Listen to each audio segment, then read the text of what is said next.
Dan kita akan kembali berdialog dengan Mas Adi Praitno selaku pakar politik. Mas Adi juga tentunya menyimak informasi tadi begitu ya. Boleh memberikan tanggapan sekaligus menjawab pertanyaan saya sebelumnya. Mas Adi silakan. Ya, yang mana itu apa namanya? Karena banyak sekali pertanyaan yang disampaikan tadi. Baik, yang terakhir artinya hingga nanti proses untuk hingga kali ini begitu ya Mas ya, akan ada gugatan, kira-kira apakah nomor urut 1 dan nomor 3 keduanya akan melakukan gugatan, dan apakah nantinya juga Anies Baswedan ini akan tetap berada di oposisi bersama dengan Koalisi Perubahan? Ya, saya kira memang kalau kita membaca anatomi statement-statement yang disampaikan oleh 1 dan 3, mereka itu cukup hakul yakin. Mereka cukup optimis akan melakukan gugatan soal sengketa hasil pemilu ya di Mahkamah Konstitusi, karena iman politik 1 dan 3 ini sama, bahwa sepanjang pemilu di 2024 ini penuh dengan kecurangan, penuh dengan intimidasi dan sesuatu yang dianggap merugikan mereka. Jadi mereka ini sudah menyiapkan begitu banyak amunisi untuk melakukan gugatan hasil sengketa pemilu di Mahkamah Konstitusi. Bahkan ada yang menyebut, kalau tidak salah kubu nomor 3, hampir ada 100 katanya ahli-ahli hukum dan para advokat yang akan mengawal soal sengketa yang akan mereka ajukan. Banyak hal, tadi kan sudah saya jelaskan, salah satu amunisi ya yang mereka siapkan dari segi saksi. Satu itu misalnya akan menghadirkan sejumlah KPPS, menghadirkan oknum kepala desa yang dinilai telah dimobilisasi untuk mendukung dan merugikan salah satu tertentu. Kemudian dari segi materi yang akan digugatkan itu adalah putusan MK nomor 90 yang meloloskan Gibran sebagai wakil presiden, termasuk soal politisasi bansos, termasuk juga misalnya terkait dengan politisi-politisi yang kemudian melibatkan aparatus-aparatus kekuasaan politik. Itu kan bahan-bahan materi yang kemudian akan diajukan oleh kubu 1 dan 3 dalam proses sengketa hasil di Mahkamah Konstitusi. Ending yang ingin mereka capai dua hal. Pertama, mereka mencari keadilan dalam pemilu. Yang kedua, mereka berharap bahwa pemilu itu berlangsung 2 putaran di masa yang akan datang. Karenanya tanding ulang nanti di Mahkamah Konstitusi yang akan terjadi. Apakah data-data yang akan diberikan oleh 1 dan 3 ini valid? Karena nomor 2 juga menyiapkan data-data bantahan sebagai pihak terduga, sebagai pihak tergugat dalam konteks penyelenggaraan pemilu ini. Makanya prima bagi saya termasuk yang hakul yakin 100% bahwa 1 dan 3 ini akan segera melayangkan gugatan sengketa hasil pemilu ke Mahkamah Konstitusi. Nah, yang kedua, pernyataan Anies bagi saya menarik ya. Menarik dalam konteks bahwa mereka ini akan terus istiqomah di jalan oposisi, di jalan yang sunyi, dan tidak akan menjadi bagian dari kekuasaan politik. Tapi kan problemnya, Anies ini mewakili siapa? Apakah Anies mewakili Nasdem? Apakah Anies itu mewakili PKS? Apakah Anies mewakili PKB? Rasa-rasanya tidak. Sampai hari ini, Anies itu ya terkesan ditinggalkan oleh partai pendukungnya. Partai-partai pendukungnya di 2024 yang memaju dalam Pilpres itu saat ini terkesan mencari aman dan mencoba untuk membangun komunikasi politik dengan kubu Prabowo Subianto dan Gibran Rakabuming Raka. Beberapa waktu yang lalu kita bisa melihat bagaimana Nasdem misalnya Surya Paloh bertemu dengan Pak Jokowi. Ini komunikasi politik pasca Pilpres yang dikaitkan soal kemungkinan bagaimana Nasdem juga akan menjadi bagian dari koalisi Prabowo Gibran di masa yang akan datang. Beberapa hari yang lalu kita juga bisa menyaksikan 2 menteri PKB ya juga diutus untuk bertemu dengan Pak Jokowi. Ini tentu adalah bagian dari tanda-tanda politik betapa memang bahwa PKB itu sangat mungkin mereka juga akan menjadi bagian dari koalisi pemenang. Yang ingin saya katakan adalah pernyataan Anies cukup ideal, di mana yang kalah itu mestinya berada di luar kekuasaan. Biarkan berjalan di tempat yang sunyi, karena ini untuk memberikan check and balance yang cukup kuat. Tapi kan kita juga tidak bisa menutup mata. Pemilu di kita itu kan hanya selesai setelah pencoblosan, persaingan selesai setelah pencoblosan, konfrontasi dan permusuhan itu selesai setelah KPU mengumumkan siapa yang menang dalam Pilpres. Praktis setelah itu, kalau kita melihat perilaku elit, perilaku partai, itu kan saling berangkulan satu sama yang lain. SBY merangkul pihak-pihaknya yang kalah. Jokowi juga merangkul pihak-pihaknya yang kalah, termasuk menjadikan Prabowo sebagai menterinya. Saya termasuk yang meyakini bahwa Pak Prabowo Subianto dan Gibran Rakabuming Raka rasa-rasanya juga akan merangkul pihak yang kalah dalam konteks Pilpres, terutama untuk mengamankan dukungan politik di parlemen. Karena per hari ini dukungan politik di parlemen kubu Prabowo dan Gibran itu hanya mencapai 41%, kurang sekitar 9% untuk mengamankan kekuatan politik di parlemen ya. Jadi Kalau mau bicara tentang ideal, tentu saja ideal yang disampaikan oleh Anies. Jadi supaya pemilu itu ada gunanya, jangan pernah mengajak yang kalah pemilu itu menjadi bagian dari kekuasaan politik. Biarkan aja jadi oposisi, biarkan saja mereka hidupnya kering, tidak menikmati indahnya kekuasaan. Tapi dari segi demand gitu ya, dari segi kebutuhan, sepertinya memang kubu Prabowo dan Gibran masih butuh minimal satu partai politik ya yang mencapai di atas 9%, terutama untuk mengamankan dukungan politik di parlemen. Supaya kebijakan-kebijakan politik strategis dan populis yang dibangun oleh Prabowo dan Gibran seperti makan siang gratis, minum susu gratis, tentang pindahnya IKN ini mendapatkan dukungan dan akselerasi yang berlimpah. Karena kalau parlemen tidak bisa dikuasai, tidak mendapatkan dukungan secara mayoritas, bukan tidak mungkin parlemen ini akan kemudian melakukan pembangkangan terkait dengan semua kebijakan-kebijakan politik Prabowo di masa yang akan datang. Jadi antara the science and the solen, antara yang ideal dan realitas, itu sulit untuk diwujudkan dalam konteks bagaimana yang kalah jadi oposisi dan menang itu menjadi penguasa dalam konteks politik kita.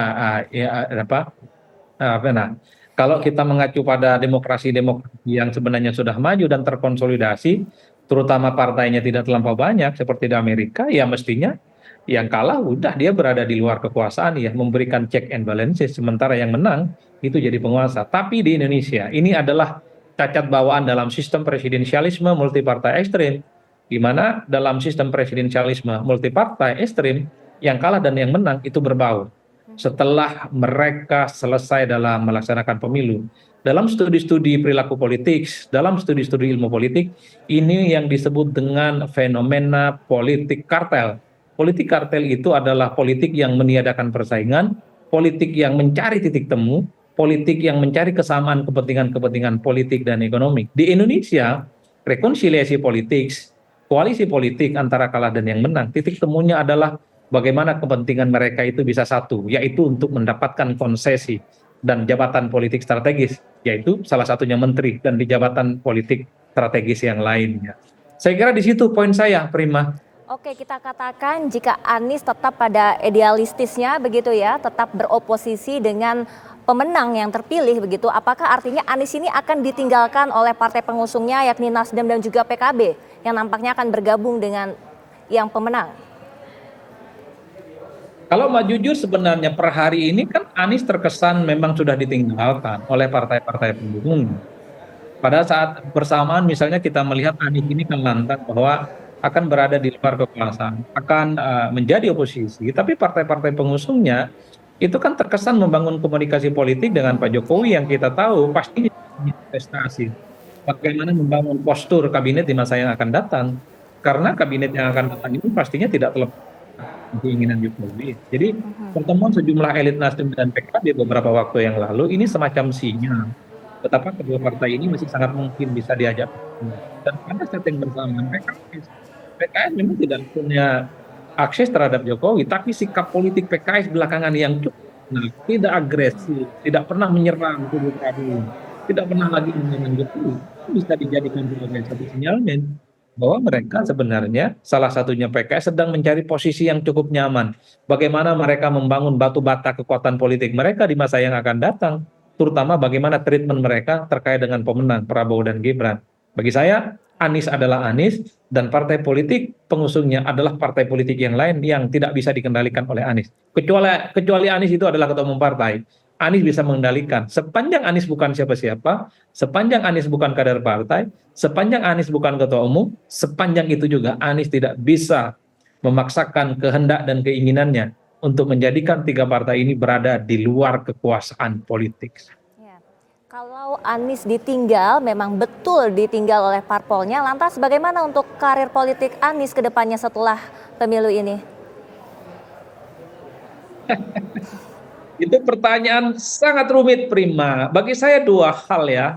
Kalau mau jujur sebenarnya Anies harus bicara tentang bagaimana sustainability perform politiknya di masa yang akan datang.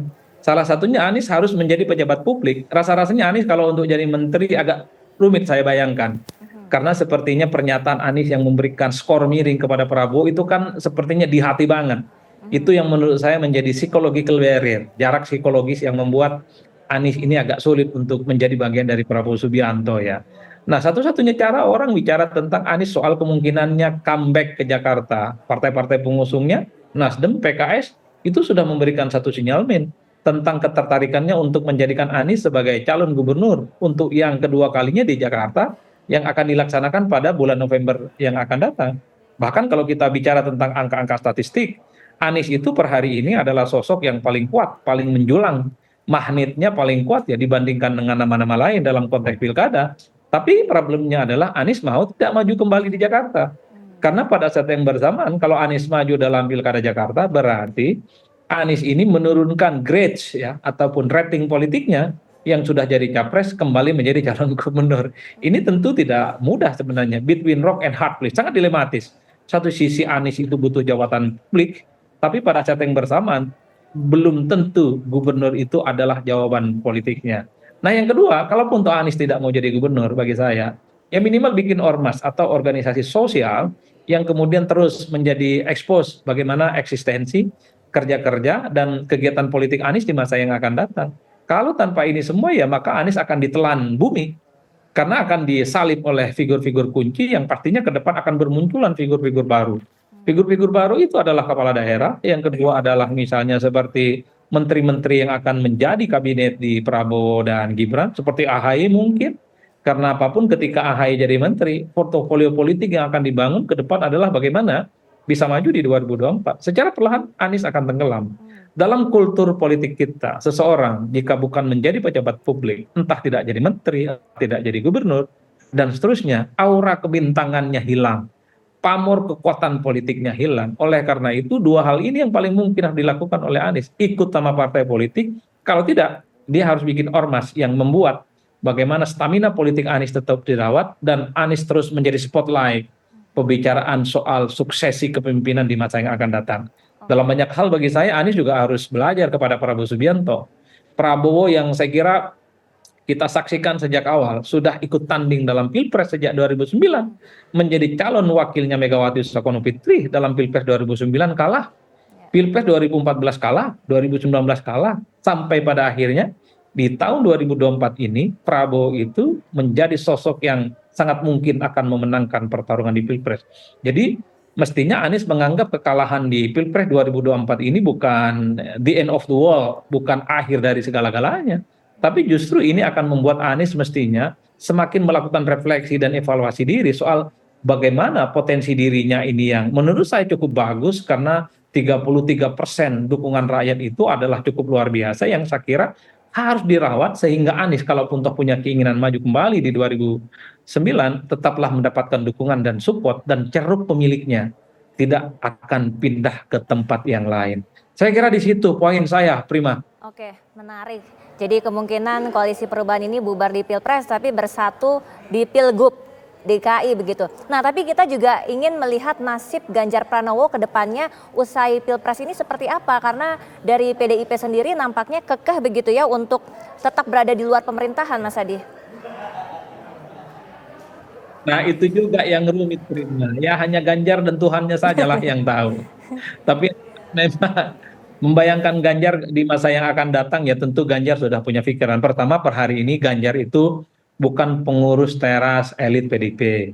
Jadi Ganjar ini hanya menjadi kader-kader biasa. Ya tentu untuk menaikkan kelas politik Ganjar ya tentu mungkin Ganjar nanti akan menjadi elit ataupun pengurus inti, pengurus kunci, pengurus penting yang ada di PDIP. Tanpa itu semua ya saya kira posisi Pak Ganjar juga agak sulit untuk diperhitungkan secara maksimal. Yang kedua ya siapa tahu misalnya kalau PDIP itu memutuskan untuk menjadi bagian dari koalisinya Pak Prabowo dan Gibran, karena kita tidak pernah tahu, jangan-jangan PDIP juga at the end of the day-nya juga memutuskan untuk berkoalisi, karena sampai hari ini ya PDIP memang menegaskan siap untuk menjadi oposisi di 2024, tapi kan politik kita cukup dinamis, tidak ada yang bisa membantah, tidak ada yang bisa menyangkal, jangan-jangan PDIP itu juga menjadi bagian dari koalisinya pemenang Prabowo dan Gibran, dan Ganjar mungkin menjadi salah satu opsi yang bisa disorongkan. Itu adalah spekulasi-spekulasi yang paling mungkin bisa kita tebar. Atau Ganjar tetap ya melakukan kerja-kerja politiknya sebagai kader PDIP, merawat konstituen PDIP tanpa harus menjadi pejabat publik, tanpa harus menjadi struktur pengurus. Tapi Ganjar dengan gaya politiknya yang belusukan, dengan gaya politiknya yang lari-lari, katanya belanja masalah di berbagai tempat, harus dirawat.